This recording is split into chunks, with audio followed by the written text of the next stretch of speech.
하나님의 영광이 성전에서 떠나갑니다 라는 제목으로 함께 말씀을 나누겠습니다. 오늘 함께 읽은 에스겔 10장은 8장에서부터 이어지는 에스겔이 본 환상에 대한 내용입니다. 먼저 8장에서는 이스라엘 백성들이 하나님의 성전인 예루살렘 성전에서 우상 숭배하고 있는 죄된 모습, 그 일거수일투족을 하나님께서 모두 바라보고 계셨다는 것을 에스겔의 환상을 통해서 폭로하시죠. 모든 순간 모든 것을 지켜보시고 계신 하나님이 이스라엘 백성들의 그 죄악의 현장을 모두 드러내 보여주십니다. 그래서 우리는 이 에스겔 8장 말씀을 통해서 우리 안에 감춰둔 죄들, 다른 사람들 앞에서는 숨길 수 있다고, 또 지금까지 잘 숨겨왔다고 생각할지 모르지만 우리 하나님 앞에서는 그 어느 것도 피할 수 없었다는 것을, 이미 그 모든 것을 하나님께서 바라보시고 듣고 계시고 알고 계신다는 것을 깨닫게 됩니다. 혹시 우리 안에 아직도 사람들 앞에 숨기고 또 하나님 앞에 숨기려고 애쓰는 죄의 목록들이 있지 않으십니까? 이제 이미 다 아신 하나님 앞에 다시 엎드리시는 저와 여러분들 되시길 예수님의 이름으로 축복합니다. 하나님은 다 알고 계시죠. 하나님은 기다리고 계십니다. 자, 이렇게 하나님은 에스겔 8장에서 이스라엘의 죄악의 현장을 모두 드러내신 후에 그 다음 9장에서는 하나님 성전 안에 우상을 세워 섬길 정도로 죄악에 물든 이스라엘 백성들, 그들에 대한 잔혹한 심판을 보게 하십니다. 잠깐 함께 볼까요? 에스겔 9장 1절을 한번 함께 찾아 읽어보겠습니다. 에스겔 9장 1절입니다. 함께 읽겠습니다. 또 그가 큰 소리로 내 귀에 외쳐 이르되 이 성읍을 관찰하는 자들이 각기 죽이는 무기를 손에 들고 나아오게 하라 하시더라. 성읍을 관찰하는 자들에게 각기 죽이는 무기를 손에 들고 나아오라고 하십니다. 그 이후 그 무기로 이스라엘 모든 사람들, 늙은 사람과 젊은 사람과 또 처녀와 어린이와 여자 할 것 없이 모두 죽이라는 잔혹한 명령을 내리십니다. 그런데 그 중에서 딱 한 부류, 이마에 표를 받은 사람들, 다시 말해서 자신들이 하나님 앞에 가증한 일을 했음을 하나님 앞에 탄식하며 회개하며 우는 자들만은 이마에 표를 그리고 그들을 건드리지 말라고, 그들을 살려주라고 말씀하시죠. 그렇습니다. 하나님의 심판 속에서 우리가 살 길은 오직 하나입니다. 우리를 용서해 주고 싶어 하시고 우리를 살리고 싶어 하시는 하나님 앞에 엎드리는 것, 그것 한 가지입니다. 나의 죄를 인정하고 나의 가증했던 모습을 눈물로 통회하고 죄악으로부터 속히 돌아서는 것이죠. 그럴 때 하나님이 우리를 용서해 주십니다. 이마에 표를 그려주시듯 예수 그리스도의 보혈로 우리를 깨끗이 씻기십니다. 긍휼을 베푸십니다. 그러니 다시 한번 눈물로 또 진심으로 회개하는 자를 포기하지 않으시고 용서하시는 하나님을 기억하시고 바로 오늘 하나님 앞에 함께 엎드리는 우리 모두 되시길 예수님의 이름으로 축복합니다. 그렇게 하나님의 심판이 진행된 후에 이어지는 환상이 바로 오늘 함께 읽은 본문 에스겔 10장입니다. 어떤 환상이 이어지는지 함께 살펴보도록 하겠습니다. 10장 1절을 함께 읽어보도록 하겠습니다. 오늘 함께 읽은 본문 에스겔 10장 1절입니다. 이에 내가 보니 그룹들 머리 위 궁창에 남보석 같은 것이 나타나는데 그들 위에 보좌의 형상이 있는 것 같더라. 먼저 에스겔 눈앞에 그룹들이 등장합니다. 여러분, 그룹이 무엇일까요? 현대그룹, 그런 그룹은 아니겠죠? 어떤 회사나 같은 일로 묶인 사람들의 모임을 영어로 그룹이라고 하는데 그 뜻의 그룹은 아닙니다. 오늘 본문에 나온 그룹이라는 단어는 히브리어 케루빔이라는 단어를 한국 발음으로 번역해서 그룹이라는 단어가 된 것입니다. 일반적으로 천사들을 뜻하는 단어입니다. 천사들 중에서도 아주 높은 계급에 속한 천사라고 합니다. 이 그룹들은 성경에서 하나님의 일하심을 돕는 조력자의 모습으로 다양한 일을 수행하는 천사들로 그려집니다. 또 외국에서 이렇게 성화를 그리는 때에 이 아기 천사 모습 혹시 많이 보셨나요? 아기 천사 모습을 그릴 때 그를 케루빔을 그리는 표현이라고 하더라고요. 그렇게 다양한 일을 하나님의 일을 돕는 조력자의 모습, 다양한 일을 수행하는 천사들로 그려지는데 창세기에서는 생명나무 실과를 따먹지 못하도록 지키는 감시자로 서기도 하고 또 오늘 에스겔 본문처럼 하나님의 심판을 대행하는 일, 또 하나님의 보좌를 이동하는 일을 하기도 하는 천사의 무리를 그룹이라고 합니다. 자, 다시 본문 1절에서 이 그룹들, 천사의 머리 위 궁창에 무엇이 나타났다고 합니까? 남보석 같은 것이 나타났다고 하죠. 남보석은 혹시 사파이어, 파란색 보석 아시나요? 네, 파란색 보석, 사파이어 같은 것이 위에 나타났다고 하는데 그 그룹들 머리 위에 하늘의 보좌 형상이 보입니다. 보좌, 하나님이 앉으시는 의자 같은 것이 파란 사파이어를 비추듯 파란 빛으로 아름다운 보석빛으로 보이는데 곧 하나님이 말씀이 에스겔에게 이렇게 들려오죠. 본문 2절입니다. 같이 읽어보겠습니다. 하나님이 가는 베옷을 입은 사람에게 말씀하여 이르시되 너는 그룹 밑에 있는 바퀴 사이로 들어가 그 속에서 숯불을 두 손에 가득히 움켜가지고 성읍 위에 흩으라 하시매 그가 내 목전에서 들어가더라. 가는 옷을 입은 사람에게 그 그룹 밑에 있는 바퀴 사이로 들어가서 숯불을 두 손에 가득히 움켜가지고 성읍 위에 흩으라고 명령하십니다. 여기서 가는 베옷을 입은 사람이 누구일까요? 바로 아까 에스겔 9장에서 하나님이 유일하게 심판 중에 살려주시는 사람들, 탄식하며 눈물로 회개하는 사람들의 이마에 표를 그렸던 이가 바로 가는 베옷을 입은 사람입니다. 그 가는 베옷을 입은 이에게 하나님이 또다시 명령하시는 거죠. 이번엔 저 그룹들 아래로 바퀴 사이로 들어가서 숯불을 가지고 성읍 위에 흩으라고 말씀하십니다. 그런데 왜 숯불을 성읍에 흩으라고 하실까요? 하나님은 손댈 수 없는 숯불과 같은 뜨거움으로 더러운 것들을 불로 다 태워버리는 정결함의 의미로 이스라엘 백성들을 심판하실 것임을 상징적으로 보여주려고 하시는 것이죠. 자, 이 명령을 들은, 이 말씀을 들은 가는 베옷을 입은 사람은 말씀을 듣고 어떻게 행할까요? 이전에도 그랬듯, 9장에서도 그랬듯 이번에도 하나님의 명령대로 곧 행동합니다. 하나님의 명령에 따라 그룹 아래 바퀴로 들어가서 그룹들이 전해준 숯불을 그룹에게 받아 나가죠. 그는 이번에도 하나님의 말씀을 따라 움직입니다. 이 가는 베옷을 입은 사람의 순종하는 모습은 불순종하는 이스라엘의 모습과는 완전히 상반된 모습을 그리죠. 이스라엘 백성들은 수많은 선지자들을 통해 하나님의 말씀을 듣고 또 들었음에도 오히려 하나님의 말씀과는 반대로 행동하고 하나님의 말씀을 거역하고 우상을 숭배하는데 그와는 대조적으로 이 가는 베옷을 입은 이는 하나님이 명령하신 것을 하나하나 따르고 순종합니다. 그래서 어떻게 되었습니까?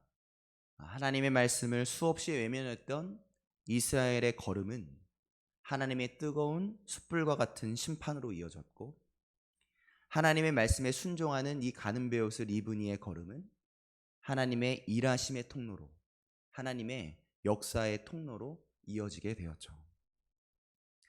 우리는 여기서 다시 한번 오늘 우리들이 걷는 발걸음은 어디로 이어지는 발걸음인지를 돌아보게 됩니다.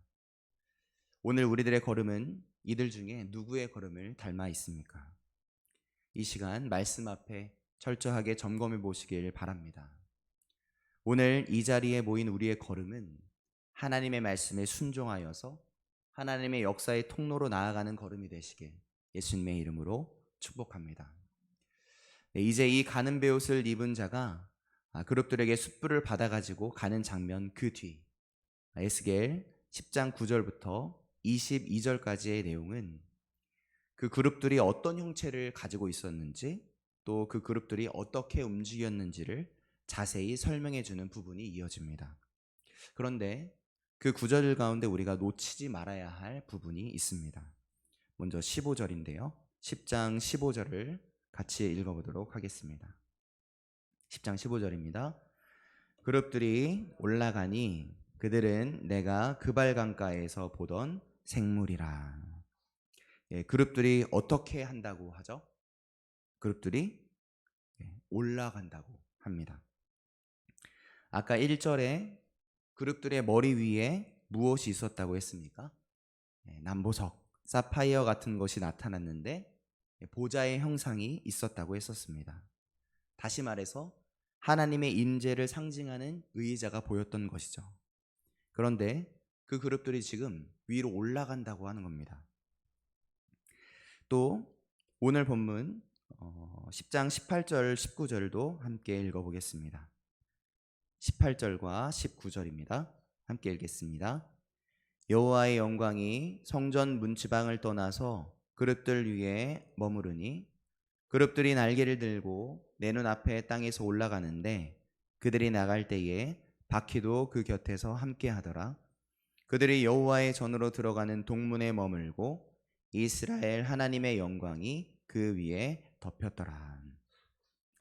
여호와의 영광이 예루살렘 성전 문지방을 떠나서 올라갑니다. 그리고 어디로 이동하죠? 하나님의 전으로 들어가는 동문으로 이동하죠. 오늘 10장에서는 동문까지였지만 내일 함께 볼 에스겔 11장에서는 또 다른 곳으로 이동합니다. 에스겔 11장 22절 23절에서 발견할 수 있는데 우리 잠깐 그 부분을 보겠습니다. 에스겔 11장 22절과 23절입니다. 에스겔 11장 22절 23절입니다. 함께 읽겠습니다. 그때에 그룹들이 날개를 드는데 바퀴도 그 곁에 있고 이스라엘 하나님의 영광도 그 위에 덮였더니 여호와의 영광이 성읍 가운데에서부터 올라가 성읍 동쪽 산에 머무르고.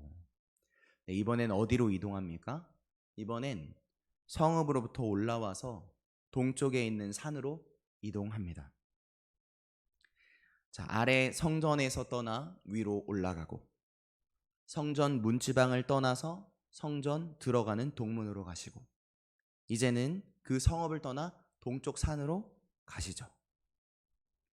어떻게 하고 계십니까?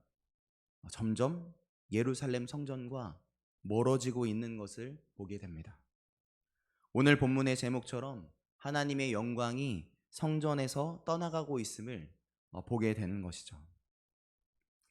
여러분, 하나님의 영광이 점점 이동되는 것을 함께 보면 여러분 어떤 마음이 드시나요? 저는 하나님의 영광이 조금씩 이동하는 것을 보면서 저는 이런 생각이 들었습니다.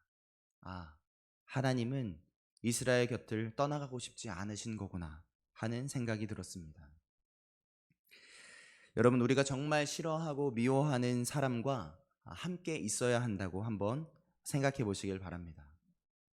여러분이 정말 미워하는 그 사람과 함께 커피를 마셔야 해요.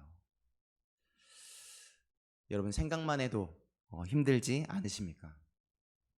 함께 있는 게 잠깐일지라도 정말 너무너무 불편할 겁니다.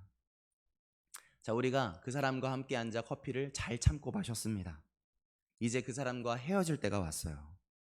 그러면 여러분, 그 싫고 미운 사람, 정말 생각만으로도 불편한 그 사람과 인사하고 헤어질 때 천천히 이렇게 한 걸음 한 걸음 조금씩 그와 조금 더 함께 있으려고 이렇게 천천히 멀어지시겠습니까? 아니면 다신 절대 보지 말아야지. 스치도 않았으면 좋겠다.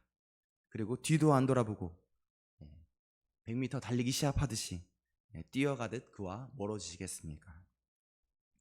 당연히 빨리 멀어지고 싶겠죠. 그런데 오늘 하나님은 어떻게 움직이십니까? 못난 이스라엘 백성들, 하나님의 말씀을 거역하되 하나님의 성전에 아예 우상을 세워두고 섬기는 정말 죄악된 백성들이죠. 정의의 하나님, 공의의 하나님이 정말 심판할 수밖에 없게 만든 못난 백성들입니다. 그러면 하나님은 이 못난 백성을 떠나가실 때 어떻게 떠나야 마땅합니까? 로켓이 정말 우주를 날아가듯이 번개처럼 빠르게 속히 그곳을 떠나 번개처럼 하늘로 올라가듯이 그들을 떠나 마땅하지 않으십니까? 그런데 우리 하나님은 그렇게 떠나지 못하시고 계시는 것이죠. 한 번에 떠나버리시면 되는데 하나님은 하나님의 성전에서 위로 올라가십니다. 그렇게 떠나셨나요? 아니죠. 그리고 성전 문지방으로 가시는 거예요. 그리고 떠나셨나요? 아니죠. 이번엔 문지방을 떠나서 성전 들어가는 동문으로 가셨습니다. 그리고 떠나십니까? 아니죠. 동문에서 올라가 동쪽 산으로 가시죠. 떨어지지 않는 발걸음을 억지로 걸어내시는 것 같은 하나님의 발걸음, 여러분 그게 보이지 않으십니까? 스스로 있는 자이신 여호와 하나님이 왜 우리와 함께 있으신 분이라는 임마누엘의 하나님으로 우리들에게 다가오셨는지를 알 것만 같습니다. 그렇습니다. 오늘 에스겔 10장에서는 하나님의 영광이 성전에서 떠나가는 모습을 보게 됩니다. 그런데 그 하나님의 영광이 성전에서 떠나가는 것이 하나님이 원하셔서 떠나가는 것입니까? 아니죠. 하나님의 영광이 성전을 떠나는 것은 이스라엘 백성들의 끝없는 죄악 때문이었습니다. 다시 말해서 하나님이 스스로 성전을 떠나가시는 것이 아니라 이스라엘 백성들이 하나님을 자신의 성전 밖으로 밀어내고 있었던 것이죠. 하나님은 그들과 함께 머물고 그들과 늘 함께 해주고 싶으신데 이스라엘 백성들은 그런 하나님을 계속해서 성전 밖으로 밀어내었던 것입니다. 여러분 이제 오늘 우리들의 모습을 돌아보길 원합니다. 이 이른 주일 아침 일부 예배에 나와서 하나님을 높여드릴 수 있는 우리들이라면 우리는 분명 하나님의 영광이 우리 인생에 늘 머물기 원하는 사람들일 것입니다. 우리는 아는 사람들인 거죠. 하나님이 정말 살아계신다는 것을, 그분이 우리의 소망이신다는 것을 알기 때문에 이 아침에도 예배를 선택하고 이 일부 예배 아침에 우리가 모일 수 있는 것입니다. 하나님이 소망이심을 알고 있는 사람들인 겁니다. 그래서 우리는 이렇게 기도합니다. 하나님, 하나님이 함께 해주셔야 합니다. 하나님, 하나님이 도와주셔야 합니다. 기도하죠. 그런데 정작 그렇게 기도하는 우리 교회 안에서 우리들의 입술이 아니라 교회 밖에서 우리들의 삶 속에서 우리들의 인생 한가운데서 우리가 하나님의 말씀을 거부하고 있고 우리가 하나님의 말씀에 순종하지 않고 있고 내 마음의 왕자에 내 명예를 올려놓고 내 마음의 왕자에 내 자존심을 올려놓고 내 물질을, 내 성공을, 내 부요가 앉아있다면 하나님이 아닌 다른 것이 내 마음의 왕자에 앉아있고 하나님보다 다른 것이 더 중요하다면 그러면 우리들도 지금 하나님의 영광을 우리 마음 안에서 우리들의 인생에서 열심히 밀어내고 있는 어리석은 백성들의 모습인 것이죠. 하나님 함께 해주세요 라고 기도하지만 정작 내 삶은 그 하나님이 머무실 수 없도록 나의 인생의 성전 밖으로 하나님을 계속해서 밀어내고 있는 것입니다. 여러분 그렇게 하나님을 밀어내면서 살아가면 되겠습니까? 절대 안 되겠죠. 우리와 함께 해주고 싶어 하시는 그 하나님의 마음을 알아들이는 우리 모두 되시길 예수님의 이름으로 축복합니다. 이제는 하나님을 내 마음의 성전에서 밀어내는 사람이 아니라 오셔서 우리를 다스리실 수 있도록 오셔서 우리 손을 꽉 붙드실 수 있도록 오셔서 우리를 푸른 초장 맑은 물가로 인도해 줄 수 있도록 오늘 다시 하나님의 말씀에 순종하는 우리 모두 되시길 축복합니다. 신준모 시인이라는 사람이 어떤 하루라는 시집에서 이렇게 말했습니다. 하루는 지나가는 것이 아니라 쌓이는 것입니다. 라고 말했습니다. 그렇습니다. 오늘 우리의 하루는 그냥 지나가는 하루가 아닙니다. 하나님 앞에 쌓이는 것이죠. 그러니 하루하루 우리와 멀어지고 계시던 하나님이 다시 기뻐하여 우리들에게 다가오실 수 있도록 우리 안에서 우리들과 함께 세상 끝날까지 함께 머무실 수 있도록 말씀에 순종하기로, 또 하나님의 말씀을 선택하기로 결단하시길 바랍니다. 순종하지 못해 오셨다면 오늘부터 다시 순종하시길 바랍니다. 어서 회개로 돌이키시길 바랍니다. 나의 죄악으로부터 돌이키는 하루가 하나님이 우리를 향해 돌아서시고 다가오시는 하루라는 사실을 기억하는 우리 모두 되시길. 그래서 오늘 하루도 순종으로 하나님과 더욱더 가까워진 하루로 쌓아내시는 저와 여러분들 되시길 예수님의 이름으로 축복합니다. 아멘.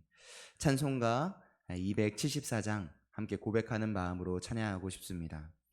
찬송가